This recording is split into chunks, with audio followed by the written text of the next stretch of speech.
Hi friends, आपका दीपक education जो में स्वागत है। आज हम हिंदी के अंतर्गत समास को पढ़ेंगे। समास बच्चों के लिए बहुत मुश्किल होता है और इससे अतुल महेश्वरी में 2 से 3 क्वेश्चन फिक्स होते हैं। आज हम इसको बहुत ही सरल रूप में पढ़ेंगे जैसे लिखा हुआ है। और यदि आपको वीडियो अच्छा लगा सब्सक्राइब करना और कमेंट कमेंट जरूर करना ताकि आपको कैसा वीडियो लगा, ताकि मुझे पता चल सके कि मेरे वीडियो में क्या कमी है। ठीक है, हम स्टार्ट करते हैं। समास देखो, समास क्या होता है। मतलब दो बड़े बड़े मतलब दो शब्दों से मिलकर एक नया शब्द बनता है, उसको समास कहते हैं। समास 6 प्रकार के होते हैं। अभिभाव समास, तत्पुरुष समास, कर्मधारय समास, द्विगु समास, बहुगिरी समास, द्वंद्व समास। बोलिए एक बार मेरे साथ फिर। अभिभाव समास, तत्पुरुष समास, कर्मधारय समास, द्विगु समास, बहुगिरी समास और द्वंद्व समास। देखो, हम सबसे पहले देखते हैं अभिभाव समास को। अभिभाव समास इसमें जैसे क्रिया विशेषण ये सब जो शब्द आते हैं, इनको पर हम उतना डिटेल्स नहीं देखेंगे, हम शॉर्ट में देखेंगे हम, ताकि हमारा क्वेश्चन पेपर में आए और हम सही कर दें। देखो, अभिभाव समास जैसे इसमें देखो अभिभाव अभिभाव इसमें अव्य, इसमें जब जिस अव्य से याद रखना, जिस शब्द में आपको अब वो उपसर्ग दिखता है, जिस शब्द में उपसर्ग लगा हो वो अभिभाव के अंदर हम उसको रख लेंगे। जैसे प्रति प्लस दिन, प्रतिदिन, यथा शक्ति। ये जो मैंने एग्जाम्पल लिए इन्हीं में से अधिक मतलब ज्यादातर पेपर इसी के अंदर से आ जाते हैं, तो आप इसको ध्यान में एग्जाम्पल को रखिएगा। प्रतिदिन, यथाशक्ति, जैसे कारखाने, और भी कई सारे होते हैं। मतलब कारखाने मतलब कारखाना हो गया, कार प्लस खाना। अब ऐसे ही कई सारे एग्जाम्पल आप खोजिए और उसको देखिए, मतलब हल करने की कोशिश कीजिए। अब ये याद रखना कि अभिभाव समास में जो शब्द रिपीट होते हैं, जैसे रातों रात, फटाफट, धकाधक, धीरे धीरे, होली होली, तेज तेज, खटाखट, ये ऐसे ऐसे शब्द होते हैं जिनमें दोनों शब्द को मतलब एक रिदम बनाने के लिए बोला जाता है, रिपीट करके बोला जाता है, वो भी अभिभाव समास के अंदर आ जाते हैं। ये याद रखना, ये आता रहता है पेपर में। अगला हम देखते हैं तत्पुरुष समास। तत्पुरुष समास, ये तत्पुरुष समास में जो जैसे जिनको जिनमें ना वो कर्ता ने कर्म कारक आते हैं, जो शब्द कारक में टूट जाए, जैसे कर्ता ने कर्म को करण से संपादन के लिए, ऐसे ऐसे होते हैं। आप इनको थोड़ा वो देखिए, शब्द टूट के क्या कर्ता में बन रहे हैं, तो वो तत्पुरुष समास हो गए। जैसे गृह आगत, गृह को आगत यानी जो घर में आ रहा है। राजपुत्र, राजा का पुत्र, देखो का समास आ गया ना। धर्म से युक्त, धर्म युक्त। ठीक है, ऐसे आप और भी बना सकते हो। जैसे राज दरबार, राजा का दरबार। अगला हम देखते हैं कर्मधारय समास। देखो इसमें क्या होता है, कर्मधारय, ऐसा व्यक्ति जो कोई कर्म करके धारण कर रहा है, उसको हम करेंगे कर्मधारय समास। जैसे इसमें एक देखो, ये इसमें होता है एक जो आगे वाला शब्द होगा वो विशेषण विशेषण होगा, और जो पीछे वाला शब्द होगा वो विशेषता जिसकी बताई जा रही होगी। वो एक शब्द होता है जिसकी हम विशेषता बताते हैं, उसको आगे वाला विशेषण होता है, पीछे वाला मतलब संज्ञा होती है। जैसे देखो, सुपुरुष, सु का मतलब होता है अच्छा, पुरुष का मतलब व्यक्ति मतलब आदमी। जो पुरुष अच्छा होता है उसको कहते हैं सुपुरुष।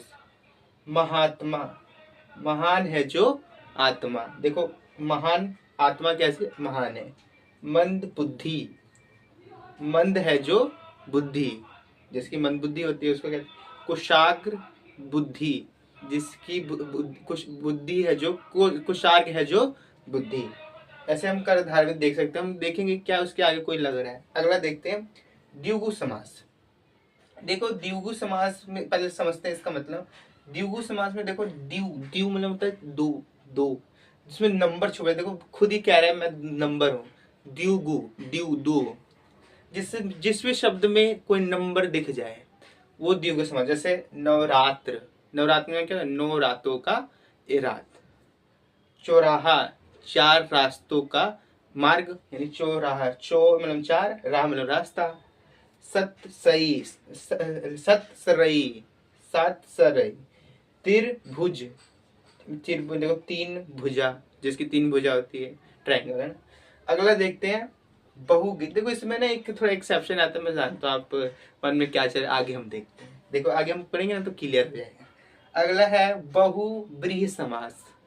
क्या आंसर, बहुब्रीहि समास। बहुब्रीहि समास में मतलब होता है कि 2 शब्द रहेंगे और उनसे अलग अलग 2 शब्द रहेंगे, उन जो उनसे मिलने पर हमें जब किसी तीसरे व्यक्ति की मतलब मन में कोई बात आती है, याद आता है, तो हम उसे बहुब्रीहि समास कहेंगे, इसको बहुब्रीहि समास कहेंगे। जैसे इसको हम ये ट्रिक से कैसे याद कर सकते हैं, देखो बहु बहु क्या होती है, जो तीसरी मतलब तीसरे घर से, मतलब हम अपने घर से तो आती नहीं, कोई मतलब तीसरी होती है, बाहर से आती है, ठीक है, वैसे याद कर सकते हो। जैसे एग्जाम्पल देखते हैं, चक्रपाणी, यानी चक्रपाणी, जिसके हाथ में है पानी, मतलब चक्र, जिसने चक्र को धारण करके रखा हुआ है। लंबोदर,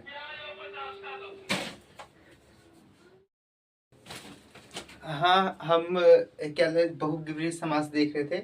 बहुब्रीहि समास में हम चक्रपाणी, जिसके हाथ में चक्र जिसने धारण किया हो चक्र, पाणी हाथ में, जिसके हाथ में चक्र होता है उसको चक्रपाणी कहते हैं। कौन, विष्णु जी, विष्णु जी के हाथ में होता है ना चक्र, हो सुदर्शन चक्र होता है, उन्हीं को कहते हैं चक्रपाणी।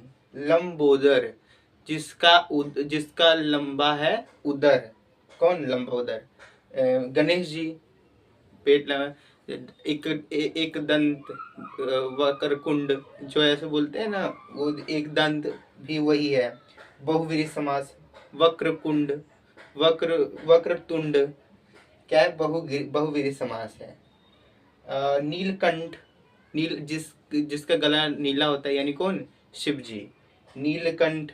त्रिलोचन, जिसकी लोचन मतलब आंख होता है, जिसकी 3 है आंखें, त्रिलोचन, वो शिव जी हैं। पचानन, पंचानन, पंचा मतलब होता है 5, नन मतलब होता है सर।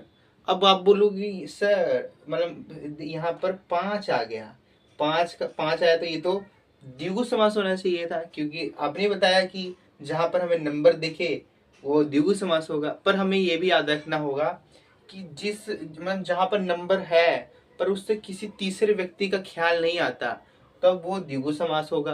पर किसी तीसरे व्यक्ति का ख्याल आता है, किसी का नाम हमें याद आता है, कोई मशहूर व्यक्ति होना चाहिए, तो वो उसको हम बहुब्रीहि समास में रख देंगे। पचानन, जिसके 5 है नन, यानी सर 5, कौन, विश्वकर्मा जी। और जैसे इसी में जैसे आप बोलो दशानन, जिसके 10 है नन, यानी 10 सर वाला है, कौन, रावण। देखो हम अगला देखते हैं, द्विगु समास।